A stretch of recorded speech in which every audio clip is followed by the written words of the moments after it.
नमस्कार दोस्तों, मैं प्रिंस कुमार स्वागत करता हूं आप सभी का अपने यूट्यूब चैनल पर। आज के इस वीडियो में हम शोध के अर्थ, परिभाषा और स्वरूप को समझने का प्रयास करेंगे। तो आइए दोस्तों, अपने विषय की शुरुआत करते हैं। तो दोस्तों, सबसे पहले हम जानते हैं कि शोध आखिर है क्या। तो शोध, अनुसंधान, गवेषणा, अन्वेषण, खोज, ये सभी शब्द एक ही प्रकार के हैं, अर्थात पर्यायवाची शब्द हैं। दोस्तों, इस संसार में ज्ञान एक ऐसा तत्व है जिसकी जिज्ञासा कभी समाप्त नहीं होती है, और मनुष्य तो स्वभाव से ही जिज्ञासु होता है। बालक जब जन्म लेता है तो उसके मुख से रोने की जो ध्वनि निकलती है, के हाँ, और बालक की यही जिज्ञासा उसके जीवन तक बनी रहती है। और मनुष्य अपनी इसी जिज्ञासा को शांत करने के लिए जो प्रयत्न करता है, प्रयास करता है, वह सभी शोध ही है, भले ही उसका स्वरूप कुछ भी हो। अतः शोध किसी व्यक्ति के ज्ञान के विस्तार की सतत एवं प्रगतिशील प्रक्रिया है जो कभी नहीं रुकती है। दोस्तों, शोध शब्द की उत्पत्ति शुद्ध धातु में धय प्रत्यय लगाकर हुई है, जिसका मूल अर्थ होता है संस्कार, शुद्धि या शोधन की प्रक्रिया। इस प्रकार से शोध का शाब्दिक अर्थ हुआ किसी बिगड़े चीज या विषय का संस्कार अथवा शुद्धि। दोस्तों, शोध शब्द के अर्थ को और अच्छे से समझने के लिए अंग्रेजी शब्द का सहारा लेते हैं। तो शोध को अंग्रेजी में रिसर्च कहते हैं, और रिसर्च शब्द दो शब्दों से मिलकर बना है, री और सर्च। जहाँ री का अर्थ होता है पुनः तथा सर्च का अर्थ होता है खोज। इस प्रकार से रिसर्च का शाब्दिक अर्थ हुआ पुनः खोज या बार बार खोज। तो इस प्रकार से हम कह सकते हैं कि शोध एक प्रक्रिया है जिसमें शोधकर्ता बार बार नए तथ्यों की खोज करता है। दोस्तों, यह तो हुआ शोध का सामान्य अर्थ। अब बात करते हैं शोध के परिभाषा की। तो विभिन्न विद्वानों ने भिन्न भिन्न परिभाषाओं के माध्यम से शोध को भिन्न प्रकार से समझाने का प्रयास किया है, जिसे हम एक एक कर समझने का प्रयास करते हैं।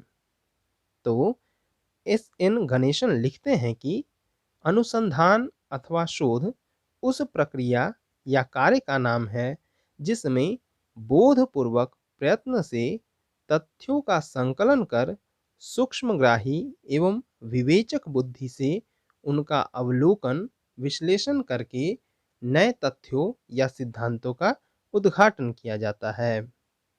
दोस्तों, गणेशन जी के कहने का अर्थ है कि शोध एक प्रक्रिया है जिसमें शोधकर्ता अपनी बुद्धि से पहले से प्राप्त सामग्रियों का अध्ययन करके नए तथ्य या सिद्धांत की स्थापना करता है। दूसरे विद्वान हैं डॉक्टर विनय मोहन शर्मा। वे लिखते हैं कि शोध नए तथ्यों की खोज नहीं, उनकी तर्कसम्मत व्याख्या भी है।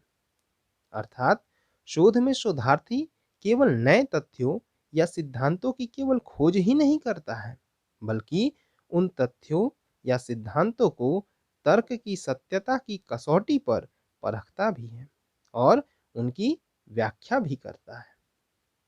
तीसरे विद्वान हैं डॉक्टर सी के चौधरी। वे लिखते हैं, ज्ञात साधनों द्वारा अज्ञात को वैज्ञानिक तरीके से तटस्थ होकर ज्ञात करना ही अनुसंधान है। अर्थात हमारे पास जो भी संसाधन पहले से उपलब्ध हैं, उनकी सहायता से किसी तथ्य या सिद्धांत का पता लगाना, और वह भी वैज्ञानिक पद्धति से तटस्थ की भावना के साथ, यही वास्तविक शोध है। दोस्तों, चौथे विद्वान हैं डॉक्टर रमाशंकर जी। वे लिखते हैं कि शोध केवल ज्ञात साधनों से अज्ञात को ज्ञात करना ही नहीं, अपितु ज्ञात तथ्यों की नवीन व्याख्या भी है। दोस्तों, रमाशंकर जी चौधरी जी की बातों को दोहरा रहे हैं और साथ ही साथ वह यह भी कह रहे हैं कि जो पुराने ज्ञात तथ्य हमारे समक्ष हैं, हमारे सामने हैं, उनकी नई व्याख्या करना भी शोध ही है। दोस्तों, जब हम इन परिभाषाओं को देखते और समझते हैं, तो यही कहा जा सकता है कि नवीन ज्ञान की खोज में किए गए व्यवस्थित एवं क्रमबद्ध प्रयास ही शोध है।